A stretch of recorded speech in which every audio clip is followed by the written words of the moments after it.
چخه ما میتونیم به مقصد رسیدن، چخه ما میتونیم شکایت کنیم که ما نداریم زندگی که آرزو میکنیم، در حالتی که ما даже آرزوهای خودمون اساس نمیدونیم.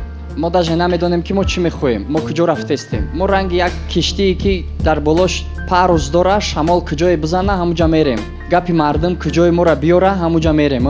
رنگی که در بحر کرابلی که موتور نداره، رول نداره، فقط پروز داره، او را کی اداره میکنه؟ شمال. کدام طرفی که هم شمال زد همون طرف میروه. وقتی که ما آرزو نداریم، وقتی که ما مقصد نداریم، وقتی که مقصد ما سبب نداره، ما را کی اداره میکنه؟ گپی مردم.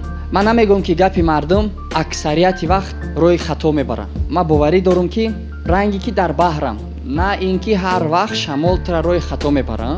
نو سوال در اون نیست که گپی مردم روی خطا میبره یا که درست. سوال در او است که گپی مردم برای به مقصدی خواستی دل تو میبره یا که نه. مهم امو که ما چی میخوایم، نه که چی دیگرو میخوان ای ما.